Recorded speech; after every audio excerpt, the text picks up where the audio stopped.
Hola chicos, esta es la parte 2 del repaso práctico de histología del bloque 3. En esta parte vamos a ver sistema endocrino, sistema urinario y ambos reproductores, ¿ok? Femenino y masculino. Entonces, aquí están también mis otras redes sociales. Me pueden seguir con Doctora Google en Facebook y en Instagram.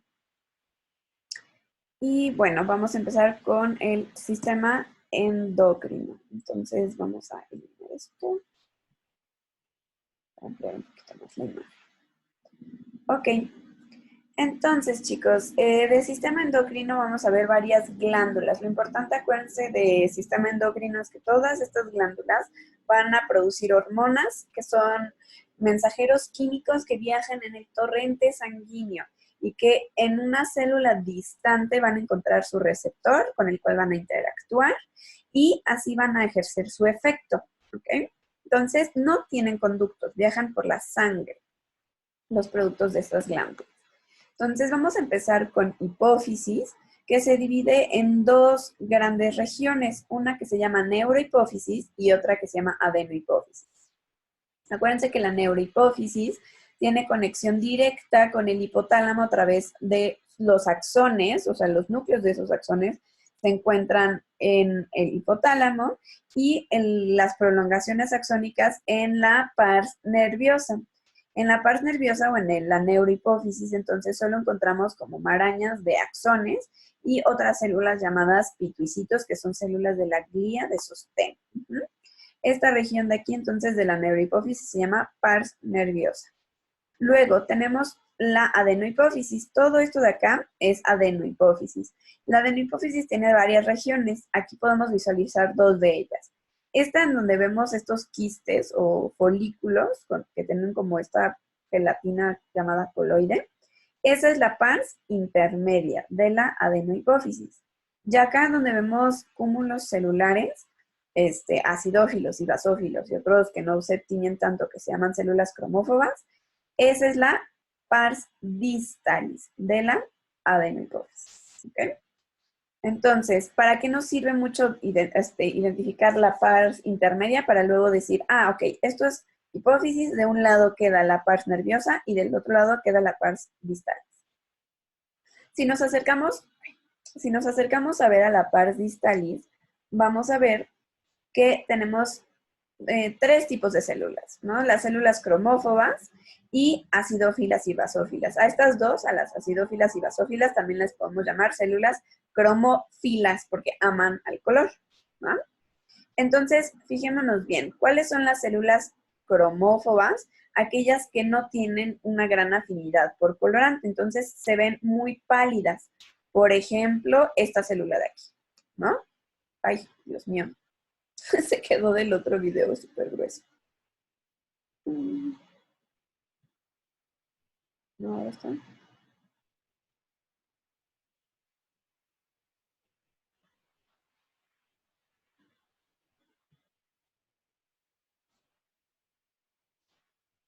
No sé si este es el mejor color. La verdad es que eso sí no le agarro la onda. Esto de aquí, esa es la la célula cromofoba. ¿Por qué? Porque no le gusta el color. ¿Ah? Ahora, tenemos otras células que les gusta mucho el colorante eosina, entonces se ven muy rosas. Estas de aquí son las acidófilas. Pueden estar produciendo dos diferentes tipos de cosas. Acuérdense de la mnemotecnia el sola contigo, ¿no? El sola aplica para las acidófilas.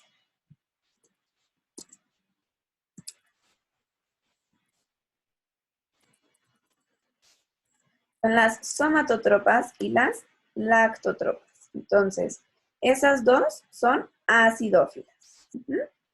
Y por otro lado, las basófilas es el contigo. ¿Ah? Ahí tenemos a las... Ay, Dios. A las corticotropas con tirotropas, gonadotropas.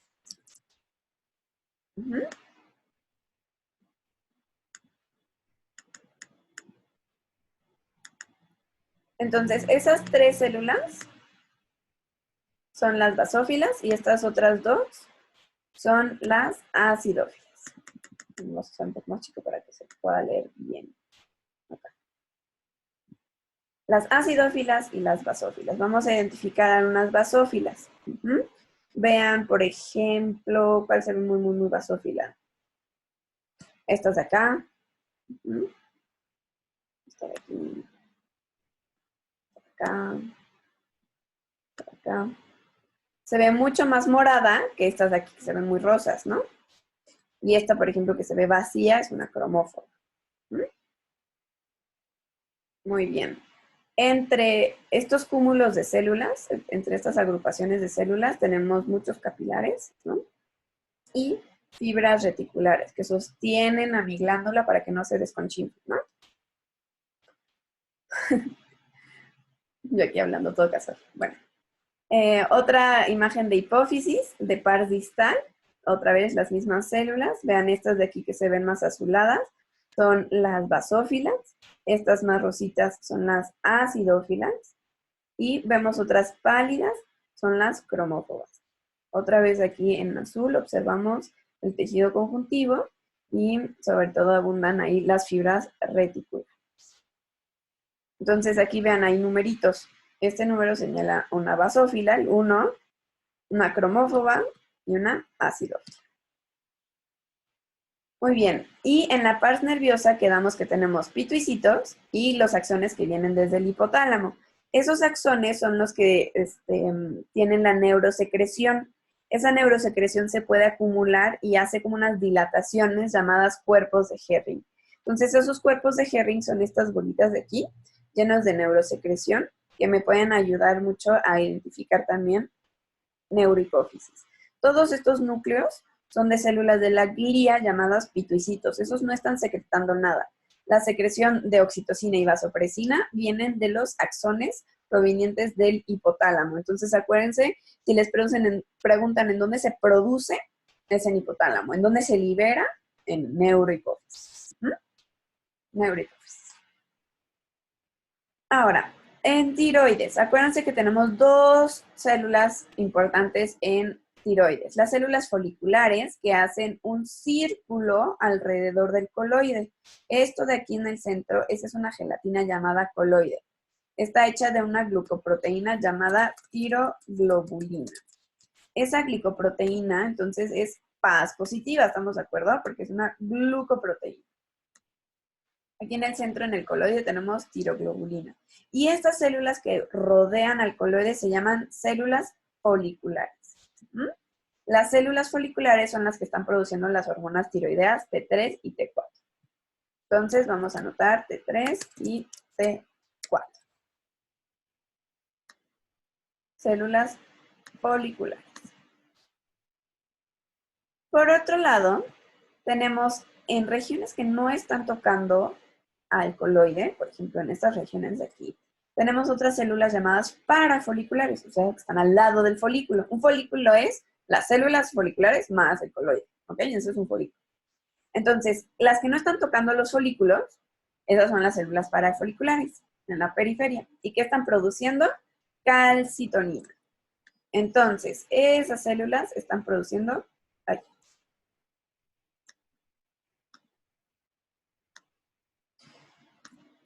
Calcitonina.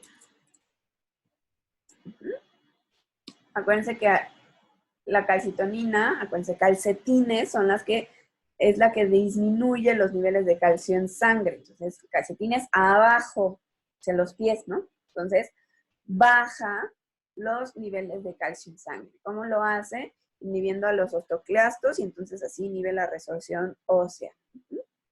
Y así se puede acumular más hueso y más calcio en el hueso.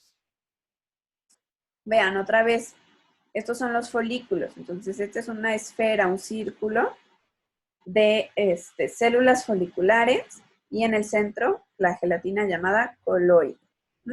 En la periferia, vean cómo tenemos aquí muchos eritrocitos dentro de los capilares. Y en regiones que no están tocando al coloide, ahí tenemos a las células parafoliculares. Vean, eso también es tiroides. Muchos se confunden y dicen, ay, ya no sé, ha de ser, no sé, próstata, algo así. Pero no. ¿Por qué? Porque tenemos estos círculos llamados folículos y en el centro tenemos el coloide hecho de tiroglobulina que es Paz positiva. ¿Sí? Entonces es Paz positiva. Muy importante. Ok, paratiroides. De paratiroides tenemos que acordarnos también que tenemos, en realidad, tres tipos de células. Las primeras son las células principales.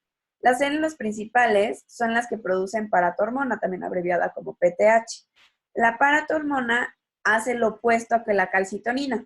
Entonces, si nos regresamos aquí a tiroides, que les dije de la calcitonina, disminuye los niveles de calcio.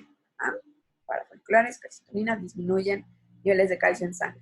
La paratormona hace lo opuesto, entonces eleva los niveles de calcio en sangre. ¿Y cómo lo va a hacer? Tiene su receptor en el osteoblasto. Y luego el osteoblasto le dice al osteoclasto, oye, come hueso porque tenemos que tener más calcio en sangre.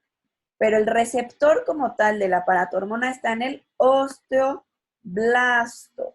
Ahí está el receptor. Muy bien. Otra célula que tenemos abundante en la paratiroides son adipocitos. Entonces, todas estas células blancas están llenas de grasa, esos son adipocitos. Ajá. Y por último, unas células que se llaman oxífilas, que no están haciendo nada, no se sabe bien su función. Pero para identificarlas son unas células más acidófilas, más grandes, que aquí, bueno, está un poco difícil identificarlas, pero por ejemplo en esta región se ven algunas, pero vean en la siguiente imagen, podemos identificar mejor estos tres tipos celulares, ¿no? Aquí tenemos a los adipocitos, muy fácil de identificarlos. Acuérdense que esa es una característica fácil para identificar paratiroides. Y aquí estas células grandes acidófilas, estas son las oxífilas, las que no están secretando nada. Y estas otras, que son un poco más chiquitas y menos acidófilas, son las principales productoras de paratormona. Ah, bueno, otra función de la paratormona es disminuir los niveles de fosfato. Luego, glándula suprarrenal. La glándula suprarrenal tiene una corteza, bueno, primero una cápsula, luego una corteza y luego una médula. Entonces, todo esto que está marcado por la letra C, pues es la corteza y la letra M marca a la médula. En la corteza tenemos tres zonas. Entonces, vamos a anotar las tres zonas de corteza suprarrenal.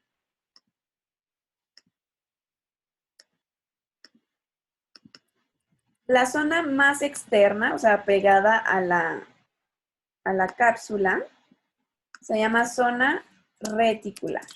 La zona reticular produce aldosterona. La aldosterona es un mineralocorticoide. Mineralocorticoide. ¿Okay? Luego, más abajo, tenemos a la zona fascicular. Esa es la zona más gorda de la corteza. Toda esta zona se ve más pálida. Esa es la zona fascicular. Esa zona fascicular hay que anotar que tiene unas células llamadas espongiocitos. ¿Okay? ¿Qué está produciendo esa zona fascicular? Vamos a anotarlo después. Está produciendo cortisol. Y el cortisol es un glucocorticoide. ¿Okay? Vamos a dejar ahí los espongiocitos en la zona fascicular. Vamos a eliminar esta. Así. Y por último, la última zona de la corteza es la zona reticular. La zona reticular produce andrógenos débiles como la dehidroepiandrosterona. Entonces, esa se abrevia como DD. ¿Sí? ¿Qué es? Son andrógenos débiles, o sea, son hormonas masculinizantes, así que te hacen que tengas barba y cosas así. Ok. No me gustó cómo quedó. A ver.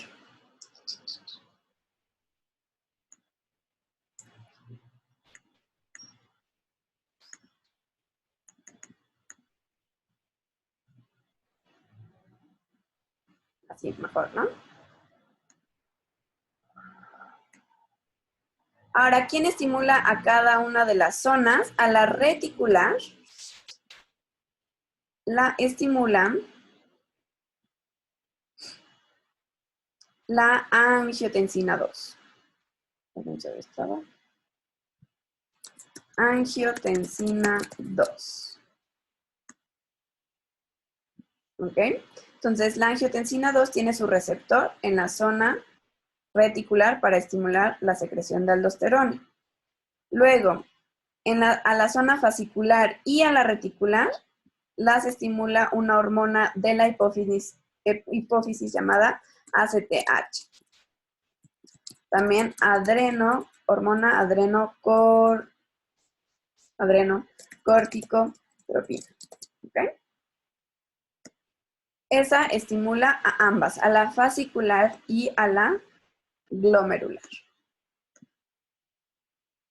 Entonces, a la fascicular y a la reticular.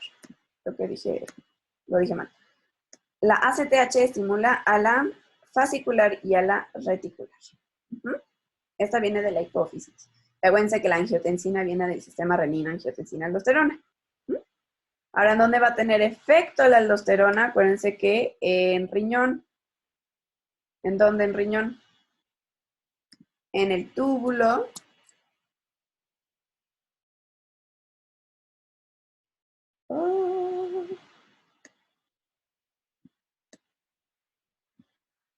Túbulo contorneado distal.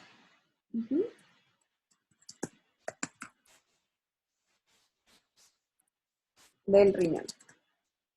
Ahí, ¿qué va a hacer? Va a absorber sodio y va a secretar potasio. Se va a intercambiar sodio por potasio. Entonces, el sodio se va a ir hacia la sangre y el potasio hacia la orina. ¿De acuerdo?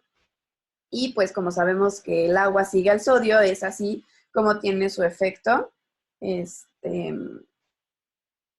antidiurético, ¿no? Que no orinemos tanto y nos quedemos con más volemia, con más líquido en la sangre y menos orina. Muy bien, y por último tenemos aquí a la médula. En la médula,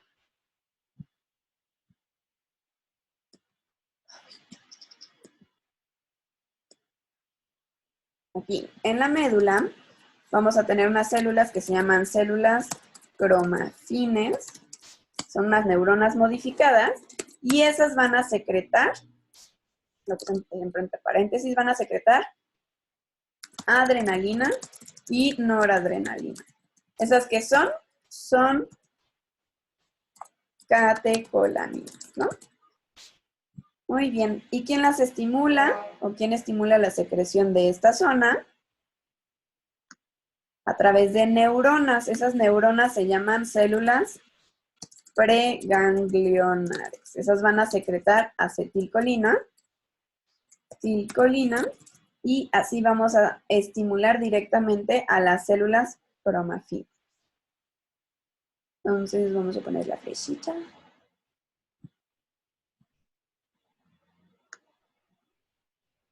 Okay. Espero les haya quedado más o menos claro.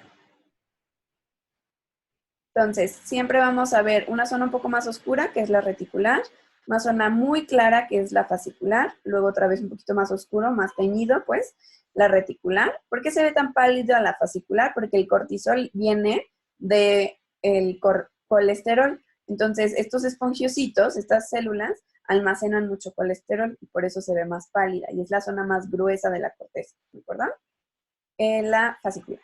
Luego ya tenemos a la reticular y por último a la zona de la médula. En la médula tenemos muchos vasos sanguíneos venosos grandes. Entonces eso también nos puede ayudar a identificar. Aparte de las células cromafines que se ven como neuronas. Entonces vean aquí, A señala la zona reticular. Ay, perdón. A señala la zona glomerular. Ya estoy. Glomerular. Vamos a anotarlo para que no se los vuelva.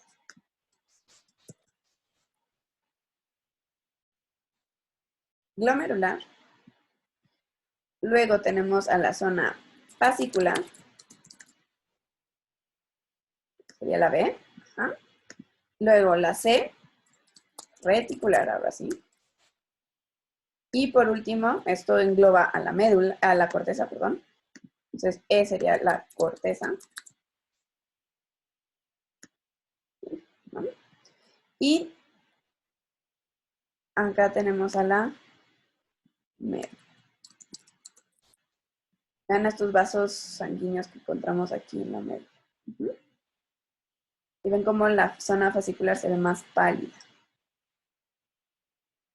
Esto, pues aquí tenemos a la zona glomerular y luego aquí ya tenemos a la zona fascicular con los espongiositos. ¿Okay? Ven otra vez, lo importante es identificar la zona fascicular, que está pues justamente dispuesta en fascículos, y aquí están los espongiositos productores de cortisol.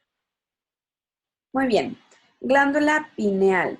De glándula pineal, ¿qué es importante? Que tenemos dos tipos de células, los pinealocitos, que son los productores de melatonina y bueno, también serotonina, y de las células, y aparte tenemos a las células intersticiales, que son células de la glia. Y tenemos estas estructuras que no son células, que se llaman arenilla cerebral. Son congregaciones de calcio y fosfato que van aumentando con la edad. Entonces, estas como palomitas de maíz que se ven así como muy teñidas, son súper patognomónicas de pineal. Entonces, eso va a ser como que la súper clave para identificar pineal, ¿de acuerdo? Muy bien, páncreas. Ya lo vimos un poquito en digestivo, en la parte 1 de estos tutoriales, pero vean, vamos a aclarar algunos conceptos adicionales del islote de Langerhans en cuanto a la porción endocrina, ¿no? Del páncreas. Entonces, es este conglomerado de aproximadamente 3.000 células que, pues, tiene esta función endocrina. Entonces, siempre va a secretar todos sus productos hacia la sangre. Y pues como podemos ver, se ven siempre más pálidas esas células que los acinos serosos que tenemos rodeándonos, ¿no? Que es el páncreas, la porción exógena del páncreas. Ahora, en el páncreas, en el islote de Langerhans, tenemos muchos tipos de células, pero aquí tenemos a las células alfa que producen glucagón. Esas células alfa, si las vemos con inmunohistoquímica, podemos evidenciarlas, pues porque estamos poniendo ahí un anticuerpo antiglucagón, y podemos ver que se ubican más en la periferia del islote. Entonces, esto de aquí, esto es el islote. ¿Ah? Bueno, así. Y estas células que sí se están pintando, que sí se están marcando con esta inmunohistoquímica, esas son las células alfa productoras de glucagón. Por otro lado, cuando vemos a este otro islote, vean aquí, este islote,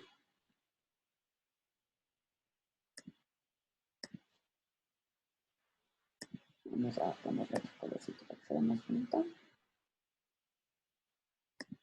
Este islote tenemos más en el centro las células beta. Entonces, las células beta que se ubican más en el centro del islote son las productoras de insulina. Acuérdense que la insulina tiene una función hipoglicemiante y el glucagón hiperglicemiante. Entonces, vean cómo aquí tenemos otro islote de Langerhans aquí. Y otra vez en el centro tenemos estas células beta. También son las más abundantes del islote. Muy bien, ahora iniciamos con sistema urinario. En sistema urinario, pues obviamente iniciamos en riñón, pero no nos vamos a saltar tampoco luego las vías urinarias. Entonces, iniciamos en riñón, que tiene una cápsula, esto es de aquí, tejido conjuntivo, más o menos denso, ¿no? Que va a proteger a mi riñón. También tenemos bastante grasa perirrenal que nos puede acolchonar, ¿no? Cualquier traumatismo que pudiéramos sufrir. Bueno, no cualquiera, pero algunos. Y luego en la corteza, lo importante de identificar corteza renal es identificar estas estructuras. Estas estructuras se llaman corpúsculos renales. Ajá. Entonces aquí vemos dos, que son corpúsculos renales. Vamos a anotarlo en grande. Corpúsculo renal. Entonces, esas estructuras son exclusivas de la corteza renal. Y luego, en la médula renal, esto es la médula, tenemos muchos túbulos, igual que en la corteza también tenemos otros túbulos, ¿no? Pero lo importante es que en médula no vamos a tener corpúsculos renales y que podemos evidenciar que no podemos tener en corteza esta región de médula, que se llama la papila renal. Es una región particular de médula que se llama papila renal. Esa papila renal va a vertir la orina hacia esta región llamado cáliz menor. Ahorita lo vamos a ver, no se preocupen. Entonces, para identificar corteza renal, vamos a tener que buscar estas bolitas. Esas bolitas son los corpúsculos renales, ¿ok? Entonces, los corpúsculos renales son característicos de la corteza renal, ¿sí? Si les estorban los cosos verdes, pues solo se regresan y ya, se quitan para ver bien la imagen. Y pues aquí tenemos a la cápsula, ¿no? Acá tenemos un poquito de tejido adiposo y lo llamamos con la corteza. Vean cómo en la corteza también tenemos muchos otros túbulos, o sea, estas estructuras de acá son túbulos. Y ahorita vamos a ver cuáles encontramos. Ahora, si nos acercamos a estos corpúsculos renales, vamos a identificar diferentes regiones en estos corpúsculos. Para empezar, tienen dos polos. Ajá. Un polo vascular, en donde entra la arteriola aferente, aquí esto sería mi arteriola, y sale otra arteriola que se llama arteriola eferente. Acá sale una arteriola eferente. Entonces, esta región en donde tengo a las arteriolas se llama polo vascular. Que aquí justo no corté a las arteriolas, ¿no? Pero sé que deberían de estar ahí. Entonces, este es el polo vascular. Pero aquí vean qué bonito se ve el polo urinario. ¿Cómo sé que este es el polo urinario? Bueno, porque vamos a establecer diferentes regiones de mi corpúsculo. Esta región, que es este espacio blanco, ese espacio se llama espacio urinario. También le podemos poner espacio urinario de Bowman, ¿no? De Bowman. ¿Okay? Ese espacio urinario, ese espacio blanco, se continúa, entonces la orina que tenemos aquí, o el ultrafiltrado que tenemos aquí, se continúa ¿hacia dónde? Hacia este túbulo. ¿Ya lo vieron? Ese túbulo es un túbulo contorneado proximal. Entonces, ese túbulo es un túbulo contorneado proximal. Túbulo contorneado proximal. Lo importante de ese túbulo es que tiene un epitelio cúbico simple y microvillosidades para absorber muchas cosas. Ajá. Y por último, muchas mitocondrias. Y esta región, entonces, de mi corpúsculo, acuérdense que esto de acá, ya me perdí un poquito. Esta región de acá, este es mi corpúsculo. ¿Sí? Entonces, el corpúsculo tiene un polo vascular, donde están las arteriolas, aferente y eferente, y un polo urinario, en donde está el túbulo contorneado proximal. Entonces, vamos a anotarlo. Polo urinario. Acá tenemos el polo. Bueno, en realidad aquí, ¿no? Polo urinario. ¿De qué? De mi corpúsculo renal. Muy bien. Ahora, aquí tenemos otro corpúsculo renal. Este me gusta mucho para establecer las estructuras dentro de este corpúsculo. Primero tenemos a estas células planas, ¿sí las ven? Estas células planas están formando una cápsula que se llama cápsula de Bowman. Esa cápsula tiene dos hojas. Esta de aquí de células planas, o sea, de un epitelio plano simple, que se llama la capa parietal de la cápsula de Bowman. Vamos a ponerla aquí. Estas células, estas de aquí, están formando esa cápsula de Bowman, la capa parietal. Y cuando llegamos hacia este polo, que es el polo vascular, vemos que como que da vuelta en U esta cápsula. Y vemos estas células que están ahora de este lado. Estas células se llaman podocitos. Y los podocitos están también formando parte de la cápsula de Bowman en su capa visceral. Entonces, ¿de qué está hecha la capa visceral de la cápsula de Bowman? De estas células que se llaman podocitos. Los podocitos tienen unas prolongaciones llamadas pedicelos. ¿Ok? Estas de aquí. Y por último tenemos dentro de esta maraña de capilares, o sea, esto se llama glomérulo, esta región de aquí se llama glomérulo. Ahí tenemos muchos capilares. Estos capilares, pues obviamente que tienen células endoteliales. Entonces, los capilares del glomérulo son capilares fenestrados sin diafragma. Y entonces tienen unas células llamadas células endoteliales. Y por último tenemos estas células aquí del centro que se llaman células mesangiales intraglomerulares. ¿Por qué? Porque están dentro de esta maraña que se llama glomérulo. Entonces el glomérulo en realidad solo es esto de aquí, la maraña de capilares.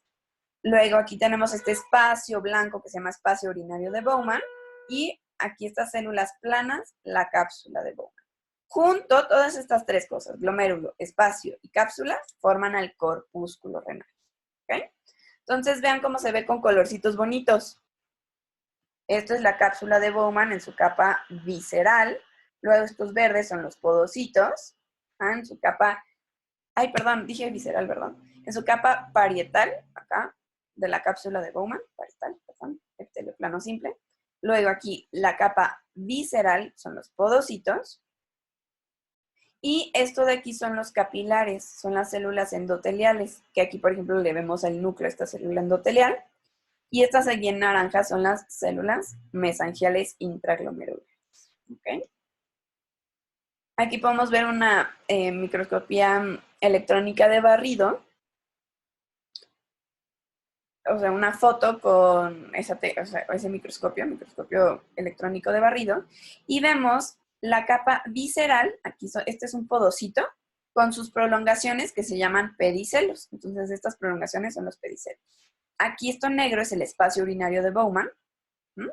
Y acá tenemos a la capa parietal de la cápsula de Bowman. Luego, el aparato yuxtaglomerular está constituido por tres cosas importantes, ¿no? La primera es esta región de aquí que se encuentra, ¿en dónde dice? Ah, aquí. Este túbulo es el túbulo contorneado distal, que también tiene un epitelio igual que el proximal cúbico, simple, pero este no tiene microvellosidades y no tiene tantas mitocondrias, ¿ok? Pero que sí tenía el receptor para aldosterona, ¿no? El receptor para aldosterona. Muy bien, entonces este pues, circulito de aquí, ese es el túbulo contorneado distal. Y ese tiene una región en donde las células están muy cerquita una a la otra, cercana una a la otra. Entonces, incluso se pueden ver como cilíndricas, ¿ok? Esa región se llama mácula densa. Esta región del túbulo contorneado distal. Y es cuando este túbulo contorneado se acerca a mi corpúsculo renal. ¿Ok? Y vean la diferencia entre un túbulo contorneado distal y uno proximal. El proximal, como tiene microvellosidades, se ve mucho más su borde. Ajá. Y como tiene muchas mitocondrias, siempre se va a teñir más fuertemente. Entonces, veamos aquí, por ejemplo. Ah, creo que tengo otra imagen más enfrente. Ah, sí, aquí está. Ok, perdón. Ok, entonces, regresando al aparato yuxtaglomerular, el primer componente es la mácula densa que se encuentra en el túbulo contorneado distal. Y luego tenemos las células mesangiales extraglomerulares. Se encuentran en esta región de aquí. Entonces no están dentro del glomérulo, sino son extraglomerulares. Esa es mi segunda porción del aparato yuxtaglomerular. Y por último tenemos en el polo vascular, o sea, en donde tenemos a la arteriola aferente, tenemos unas células de músculo liso rodeándolas que están modificadas esas células. Y esas células de músculo liso modificadas se llaman células yuxtaglomerulares. Y esas son las productoras de renina. Entonces, acuérdense que la renina es una enzima que transforma angiotensinógeno en angiotensina 1. Entonces, esas células yuxtaglomerulares son músculo liso modificado, que está en la túnica media de la arteriola aferente, y también puede encontrarse en la eferente, pero predominantemente en la aferente, que produce renina. Y esos son los tres componentes, 1, 2, 3, del aparato yuxtaglomerular. ¿Okay? Ahora sí, ¿cómo vamos a distinguir los diferentes túbulos? El túbulo contorneado proximal siempre se va a ver más teñido. Entonces, aquí tenemos un corte fino con azul de toluidina, un corte semifino, perdón. Y podemos observar que los túbulos contorneados proximales son los que se pintan mucho más. ¿Ah?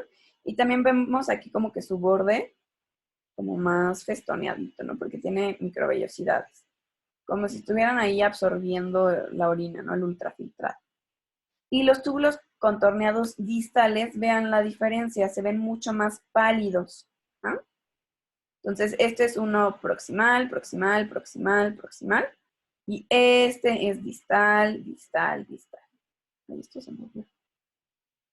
Y estos de aquí son los corpúsculos renales. ¿Sí? Entonces tenemos tinciones para las mitocondrias de los túbulos. Entonces, o bueno, de cualquier célula, pero aquí seguimos en riñón y Benslichine es para mitocondrias abundantes en el túbulo contorneado proximal, como les mencionaba. Luego, médula de riñón. Se parece aquí a adipocitos, pero ¿cuál es la diferencia con los adipocitos? Vean estos núcleos. Los adipocitos tienen los núcleos totalmente apachurrados, casi invisibles. Y aquí no, aquí estamos en las asas de Henle. En las asas de Henle vemos los núcleos bien definidos. Pero también es un epitelio plano simple. Bueno, como que también es un epitelio plano simple. En el asa de Henle.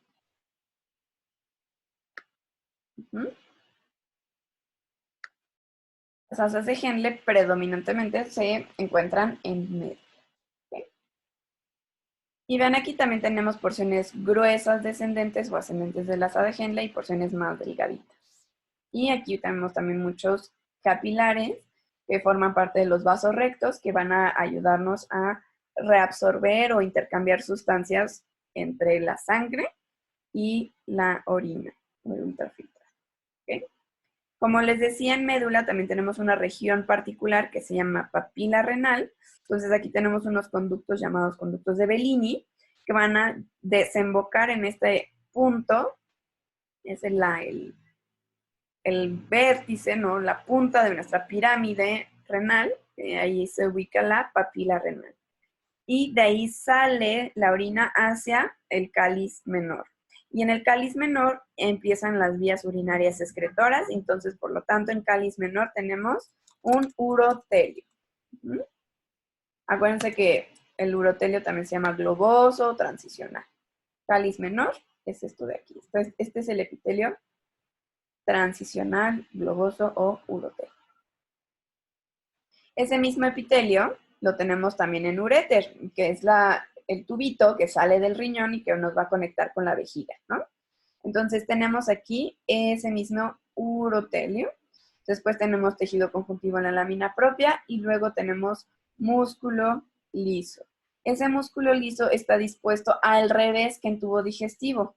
Entonces aquí tenemos una longitudinal interna y circular externa. En cuanto al músculo liso que rodea al uréter. ¿Ok? ¿En serio no lo anoté? Ah, aquí está el urotelio. Ok, y aquí tenemos vejiga. Lo importante en vejiga es que se agrega, en vez de solo tener longitudinal interna, circular, externa, se agrega otra capa longitudinal. Entonces tenemos longitudinal, circular, luego otra vez longitudinal. Esa circular media es la que forma al músculo detrusor de la vejiga. Y vean, este es el epitelio globoso, también llamado urotelio. La lámina propia y aquí una de las capas de músculo liso. Ven, aquí tenemos un acercamiento a este urotelio.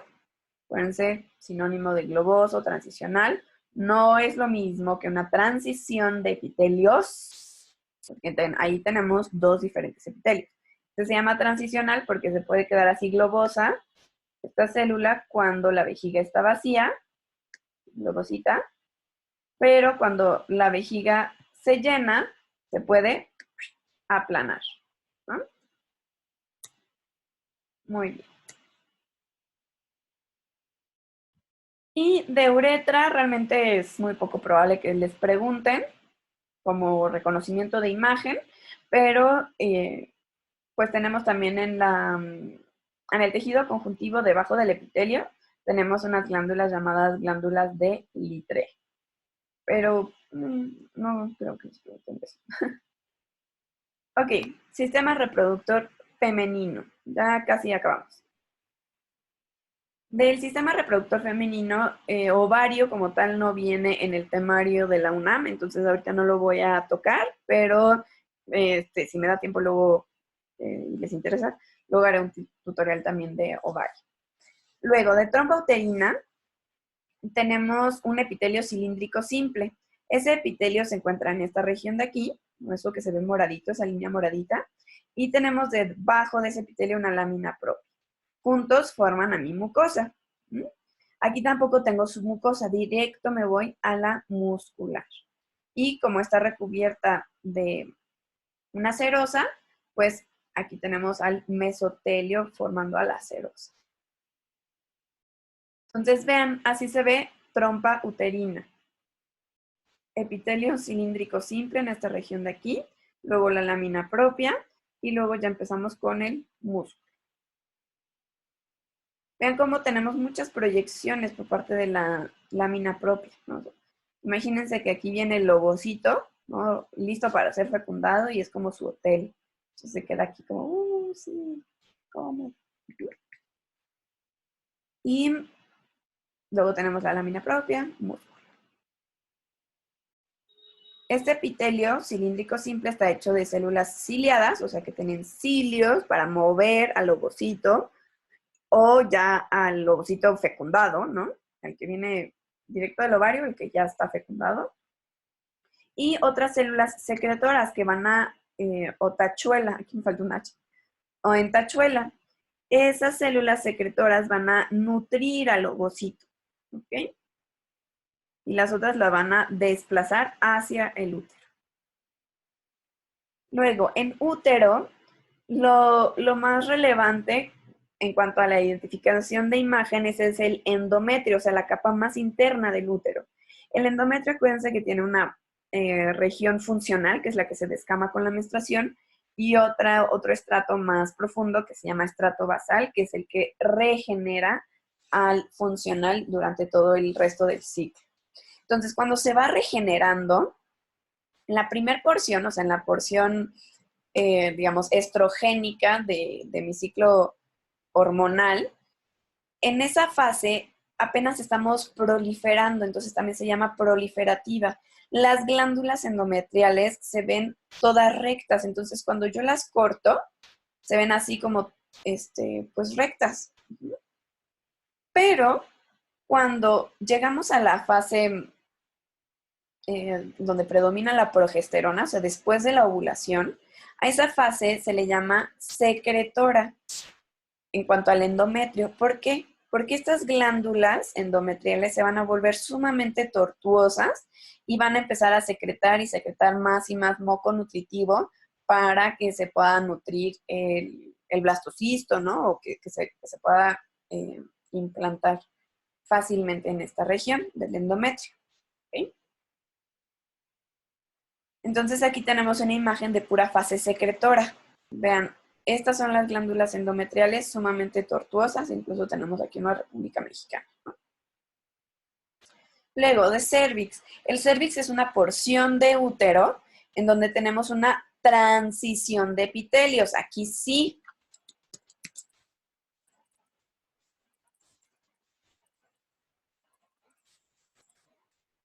¿Cuáles son los dos epitelios? En endocervix, creo que lo anoté después.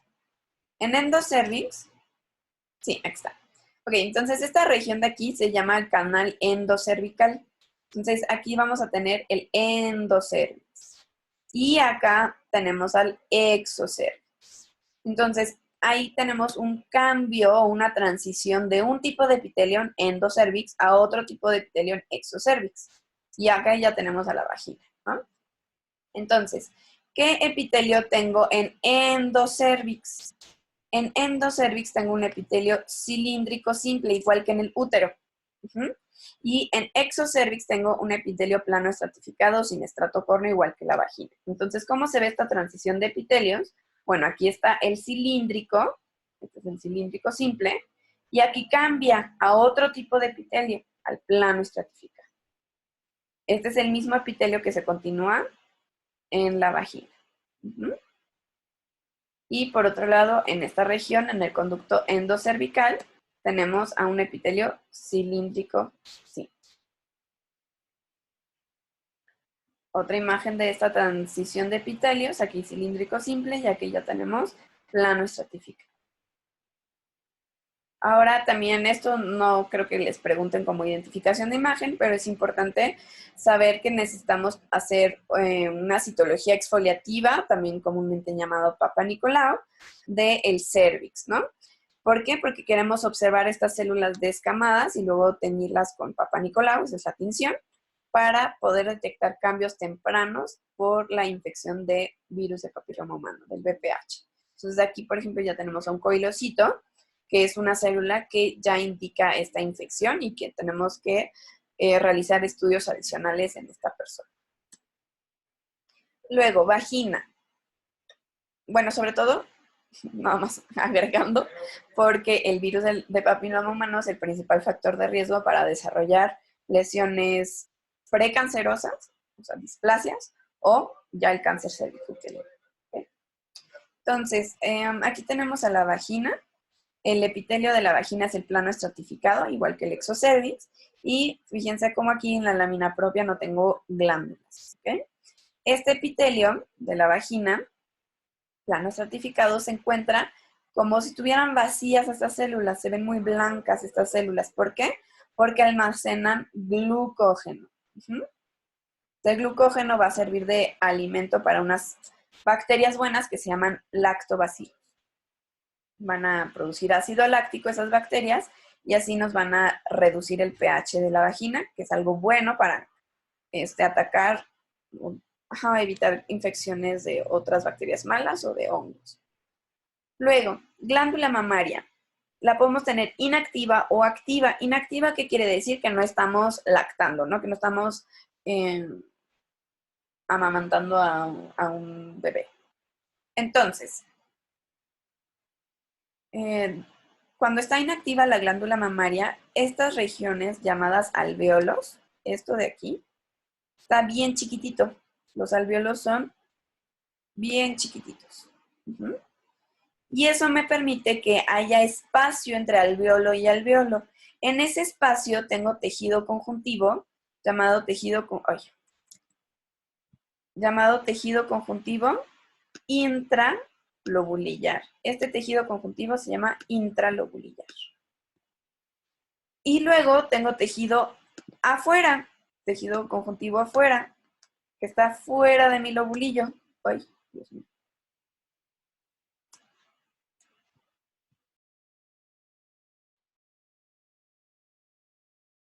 Este es el lobulillo, ¿no? Entonces todo lo que queda fuera de este, o sea, acá afuera, es el tejido conjuntivo interlobulillar. Pero vean cómo se ve la glándula mamaria activa. Se dilatan los alvéolos y crecen muchísimo. Entonces ya no tengo alvéolo pegado al alvéolo, ya no tengo espacio para el tejido intralobulillar, ya solo tengo el extralobulillar, aquí afuera. Ahora, como la glándula mamaria es derivada de una glándula apócrina modificada, entonces por eso se ven así los alvéolos. ¿La vieron? Con luces amplias. Y tienen la secreción apócrina, pero también otras células tienen secreción merócrina. Muy bien. En sistema reproductor masculino, tenemos que de testículos saber identificar túbulos seminíferos. Entonces, en túbulos seminíferos son estas estructuras que tienen un epitelio. Vean cómo tenemos muchos núcleos, es como si estuviera estratificado. Pero ¿de qué células están hechos este epitelio seminífero o germinal? Están hechos de células de Sertoli y células espermatogonias, ¿no? Que van a dar origen a los espermatozoides. Esas son las dos células que están dentro de los túbulos seminíferos. Pero afuera de los túbulos seminíferos, en el intersticio testicular, ahí encontramos a las células de Leydig. Entonces, las células de Leydig, esas son las que producen testosterona. Están en el intersticio, no dentro de los túbulos. Aquí podemos ver las células de Sertoli y espermatogonias formando el túbulo seminífero. Y en estas regiones aquí afuera tenemos a las células de Leydig en el intersticio. ¿No? Aquí también, este es un túbulo seminífero, ya tenemos las espermatogonias y células de Sertoli. Y en esta región de acá tenemos a las células de Leydig. Luego, epidídimo. En epidídimo cambia el epitelio.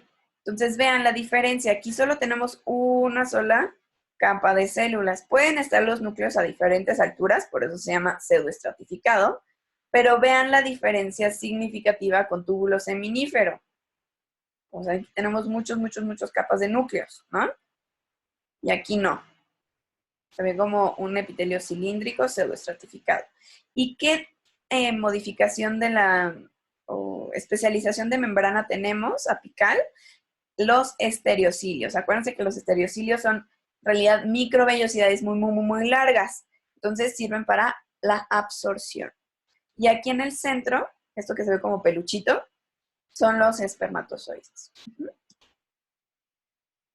Otra imagen de epidídimo, nada más para que la vuelvan a identificar. Sus núcleos pueden estar a diferentes alturas, por eso pseudoestratificado, pero es cilíndrico, solo una capa de células. En realidad, estereocilios. Y los espermatozoides en el centro. De conducto deferente, lo que necesitan saber es que tiene mucho músculo, entonces casi todo el conducto deferente, el grosor de conducto deferente es músculo, obviamente liso. Ajá. Luego de vesículas seminales, igual que el epitelio sigue siendo cilíndrico simple y que producen la mayor cantidad del semen, ¿ok? Esta secreción, como podemos ver aquí, es Paz positiva. Otra imagen de vesícula seminal. Esta es difícil distinguirla de trompa uterina. Entonces, realmente no les van a poner esas dos opciones porque es muy difícil distinguirlas. Pero vean cómo tenemos las proyecciones y aquí en este caso no vemos a la secreción, que sí vemos aquí, ¿no? Pero es el mismo epitelio cilíndrico simple. Ahora, próstata. En próstata, ¿qué nos va a servir para identificarla? Estas estructuras de aquí que se llaman cuerpos de Samoma o cuerpos amiláceos. Entonces, tiene el mismo epitelio, también cilíndrico, pero lo importante es identificar estas estructuras que también son es la secreción como calcificada dentro de la luz de la glándula. Y de pene necesitamos saber que tenemos cuerpos cavernosos, entonces son dilataciones de vasos sanguíneos, entonces todo esto son eritrocitos, ajá, y pues abundantes estructuras nerviosas. Aquí tenemos un nervio, pero realmente no lo suelen preguntar en identificación de imagen. Igual que la uretra, como les mencionaba, en urinario no es relevante para la imagen, obviamente. Y bueno, pues aquí acaba mi tutorial. Muchísimas gracias por su atención y espero que me puedan empezar a seguir tanto en la página de Facebook, en Instagram y bueno, que se suscriban a mi canal. Les espero que les vaya muy, muy, muy bien en sus exámenes y que pues no solo aprendan para los exámenes, sino para la vida. Bye, que les vaya bien.